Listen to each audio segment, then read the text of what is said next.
Death is a reality. It happens all the time, and no one escapes death. We all are, that's where we all are headed. Hey, my name is the ghost, the one that scares all the folks. It's a festival that we think it's very beautiful.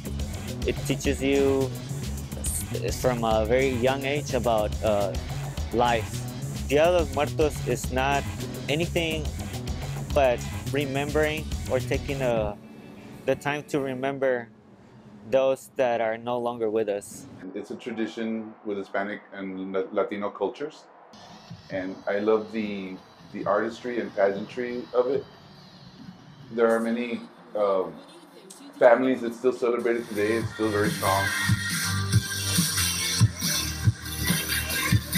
Colors, the patterns, they all have meaning. You can make it culturally relevant. As morbid as sometimes it may look, it has a beauty to it. As an artist, you want to, like with the skulls, the sugar skulls, you want to add color to what seemingly was representing death and give it life. We were asked to create a skull out of tires, recycled tires, and our art teacher, Mr. Tejas, and the students took the challenge. And they began creating it, putting the tires together, painting it, and it turned out into a beautiful, beautiful, beautiful sculpture of a skull. It was a family event. It's good because it's an opportunity for us to teach the students about our culture here along the border, along the Texas-Mexican border. We have water for him to drink in case he's thirsty. We see that people pay homage to their relatives and friends who have passed, and so it's really about celebrating the life, the positive, the good, the happy moments that we had with these people. And so you see them creating those altares where they put not only pictures but things that were special to the individual they're remembering. In the past, altars were only built inside of people's homes as a personal connection to their dearly departed loved ones. These days, you can find altars in schools, businesses, museums, and libraries. Their usual purpose is to celebrate Mexico's cultural heritage or to honor a well-known hero or figure. All the kids respond beautifully.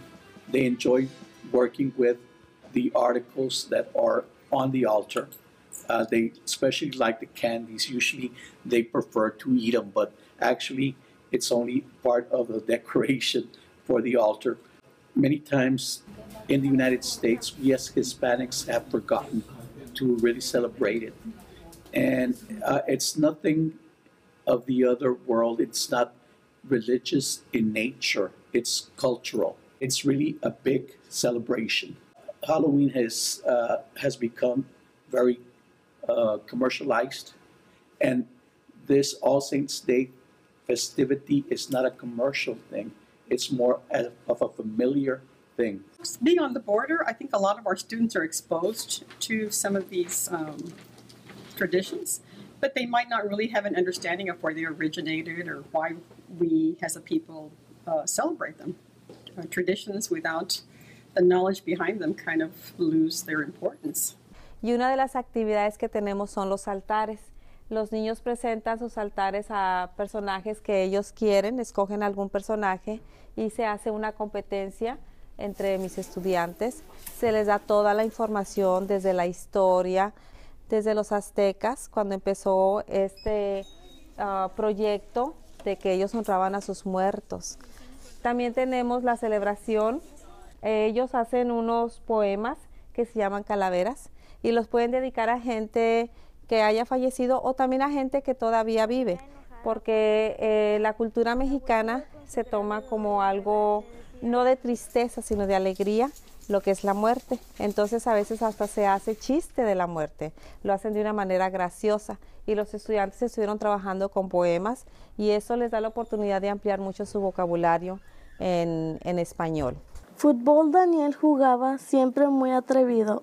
Sí, los estudiantes me decían que si era la misma celebración Halloween y el Día de los Muertos y les comentaba que es algo muy completamente diferente. De hecho, el 31 de octubre es cuando se empieza a preparar los festejos del Día de los Muertos en México, pero ese día es cuando se empiezan a comprar todas las cosas. Y sí comparamos de que hay disfraces, pero en México se disfraza a la gente de los seres queridos. In the Hispanic culture, you know, you have that very focal point, very intense emotional tie where even though that person is dead, once a year you actually take the time to sit down and remember them and celebrate their life. And that's very important because otherwise we get so busy in our everyday lives with everyday responsibilities that if we don't make the time to do that, it doesn't happen and it gets forgotten.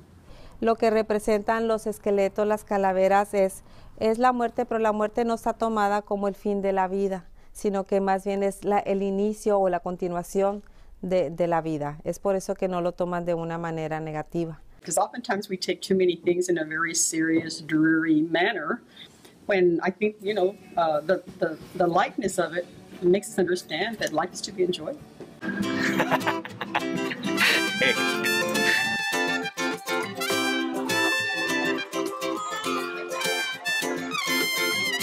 If you listen to the rhythm calling out in the dark, can you hear it? That's your spirit.